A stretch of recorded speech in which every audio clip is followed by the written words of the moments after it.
Hey there! Welcome back to the Pure English channel. Today, you'll practice English with a real story. One that could happen to anyone, maybe even to you.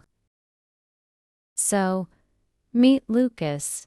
He's 26, Argentine, and this is his first time in Europe. He's always dreamed of visiting Germany, not just for the sights, but for something personal. You see, Lucas is a chef, and this year, he finally got invited to attend a culinary event in Frankfurt. A big one. Exciting, right? He packed his bags, learned a few phrases in German, and flew across the ocean alone. But the story doesn't start at the event. It starts at the airport. Jet-lagged, confused, phone not working, no one around to help, and signs he couldn't understand. Lucas was lost, alone, in a foreign country. But that moment, it turned into a great story and a great opportunity to learn English. And that's what we'll do together today. As always, I'll tell the story, and you'll practice shadowing, listen, and repeat. But first, let me quickly explain what shadowing is.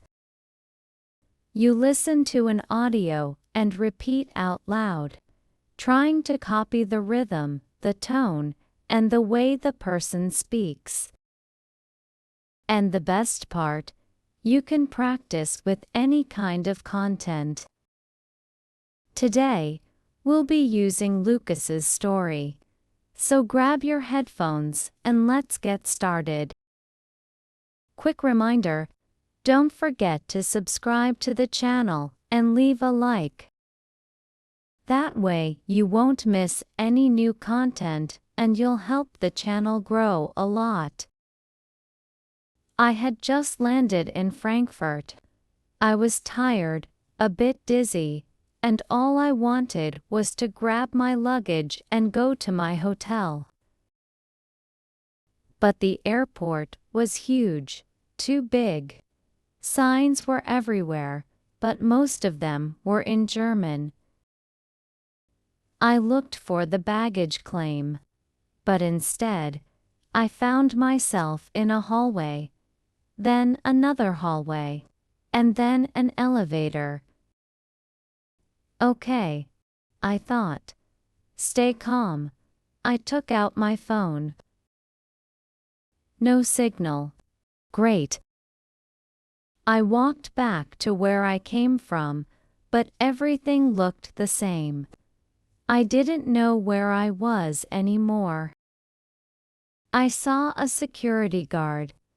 I smiled, walked over, and asked, "Excuse me, where is baggage claim?" He smiled back, but said something I didn't understand. It was too fast, too many words. So I tried again. My luggage, suitcase. Where can I get it? He pointed to the left and said, "Terminal 1, downstairs, follow the green line." I didn't see any green line, but I smiled and said, "Thank you." I walked and walked, and somehow ended up near a coffee shop. Wrong again. I took a deep breath. "Okay," I whispered, "you can do this." I stopped a woman with a badge. "Hi, do you speak English?" "Yes," she said. "A little." I told her I was lost. She listened carefully and nodded. She showed me a map and said, "You are here. You need to go here. Simple, clear. I smiled. Thank you so much. And this time, I found the green line. I followed it, down the escalator, and finally, there it was, my luggage. I laughed quietly. I did it. With my suitcase finally in hand, I took a deep breath and looked around.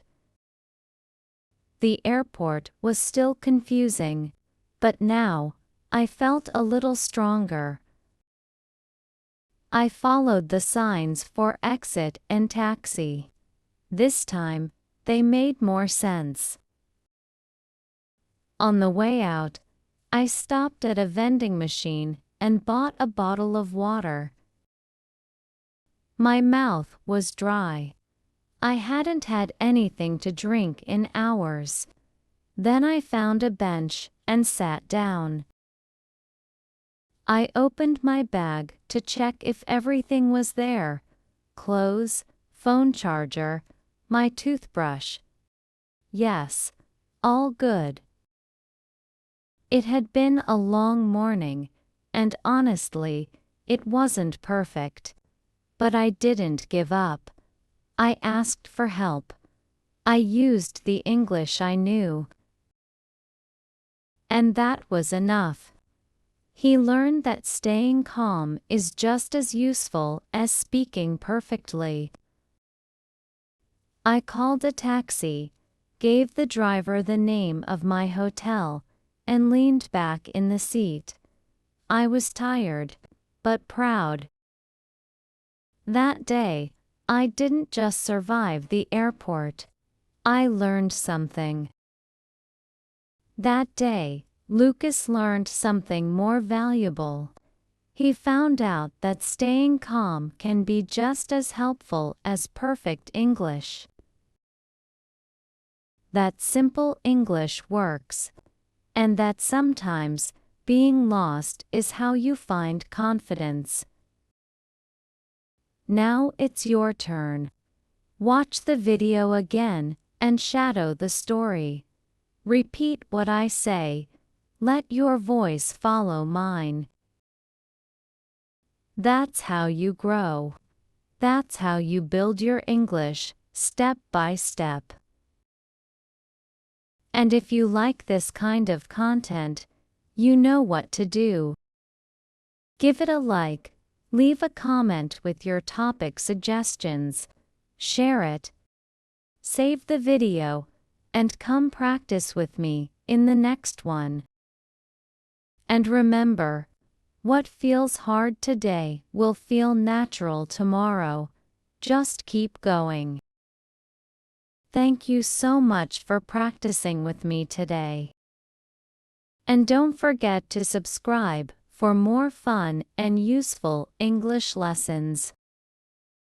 Learning English is not just about words, it's about communication. Mistakes happen, but that's okay. Keep practicing, stay confident, and enjoy the journey. See you in the next video.